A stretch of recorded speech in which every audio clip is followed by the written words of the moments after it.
As a child, I was a shy, quiet, reserved boy in my own little bubble. Not connecting with other people, rarely smiled. And this carried through my adolescence. All the other kids would mock me for being a snob, for not having many friends. And this bothered me. While looking at all the other kids having so many friends, I felt alone. And I said, this has to stop. I don't want to be or feel alone anymore. It is in our human nature to connect with other people. Throughout history, communities have been formed of people interacting and finding a common ground. And this has been proven time and time again. What are some examples of those common grounds that people connect with, that build relationships? Well, firstly, sexual attraction, or religious views, our political beliefs, our favorite hockey team, our jobs, the people we work with. We have a need to connect with everyone because every connection matters. Every day we have an opportunity to meet people, to connect with them. Whether it be for personal or professional reasons, it's important that we connect with them. And by connecting, you add value to that person. They can help you feel important. They'll support you, guide you, so that you don't have to be alone, and help you be successful. I realized this when I was going through a difficult time in my life. The passing of my grandmother. I was very close with my grandmother growing up. Her death was very difficult, and it was a pivotal moment for me to realize that, well, I was alone, and I lost focus with reality, my friends, what was important. I wanted to contribute to the service and present her eulogy. And how it was not easy to keep my composure and deliver a proper eulogy to this woman who was so kind and caring. To my surprise, I had several friends in the audience that I would not expect to see attending the service. Because of their presence, I felt supported. At that moment, I was not alone. I was able to deliver her eulogy successfully.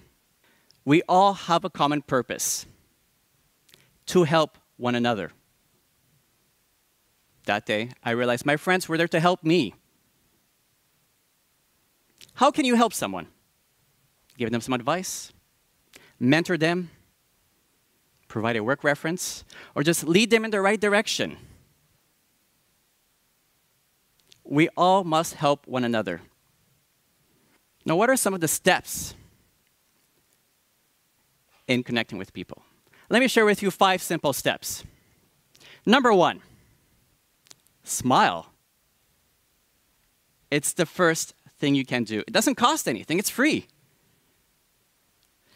It makes the other person feel relaxed, puts them in a good mood, happy. So smile. Share that energy with them.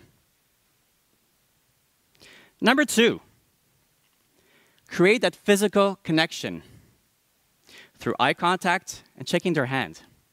Many times when I attend networking events, I'm talking to people, I'm listening to them, but they're not looking at me, they're looking beyond me.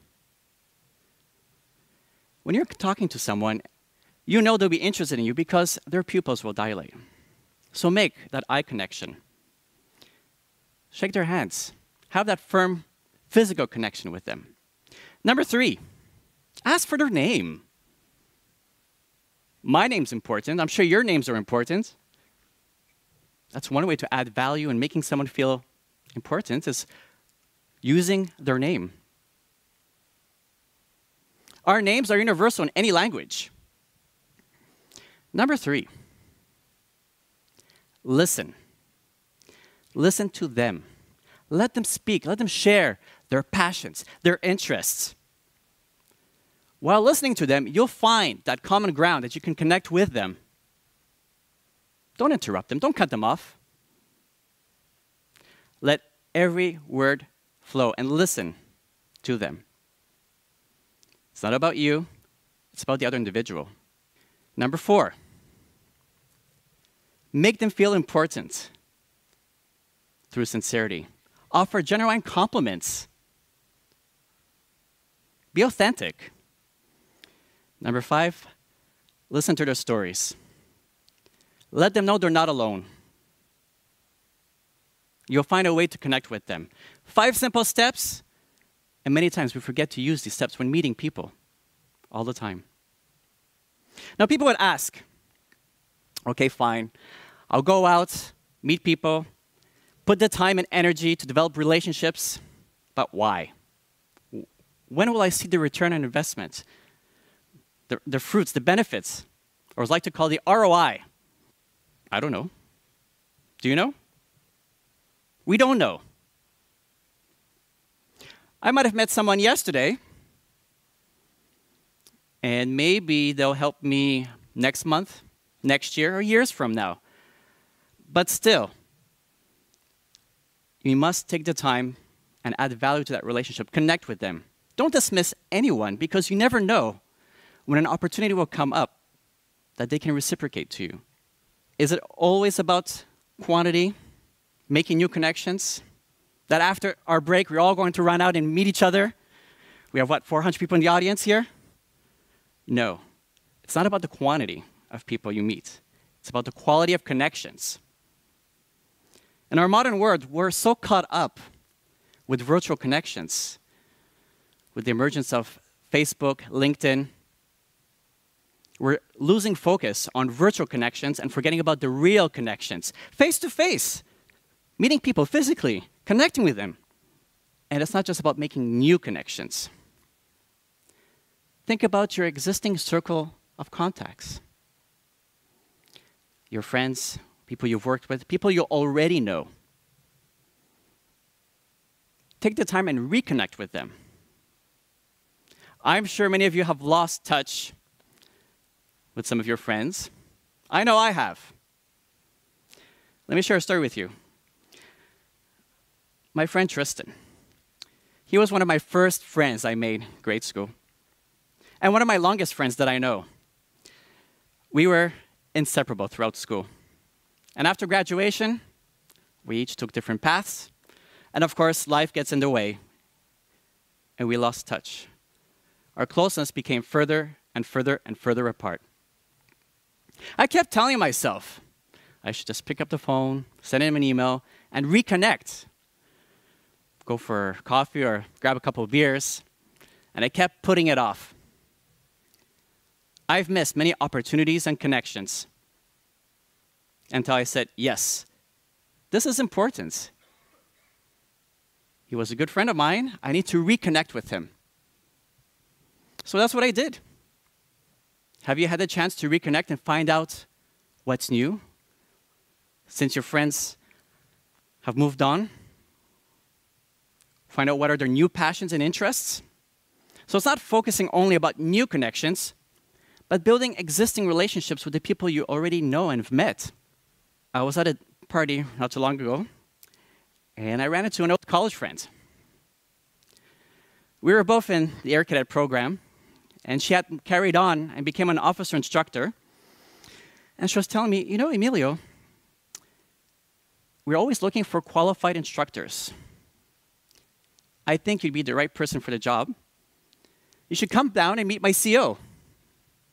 All right. So within a month after meeting her CO, I became an officer instructor where I taught leadership to children in the West Island. And I reconnected with my friend from college because we shared a passion for structure and working with the youth. In the business world and sales, if you want to be a successful salesperson, it's all about the clients and building relationships, putting their needs ahead. It's true. Ask any business owner who is successful. They'll tell you it's not about just the profits, but about the relationships they've built, the lawyers, the accountants, and most importantly, their clients. So why don't we take those ideas and principles into our own personal lives? It's not about you. It's about the other people. Every person you meet. Make them feel important, support them. If you want to be successful, you'll need the help of others. You cannot do it alone. Let others come and help you, support you, and you'll be awesome. Franklin Roosevelt said it best. Civilizations need to cultivate the science of relationships. Today, I can proudly say I'm not shy. I have helped many friends and contacts build relationships, and they in return have helped me or will help me at some point in my life. So I ask you, who will you reconnect with? How can you help with someone's success? What will you do to help someone?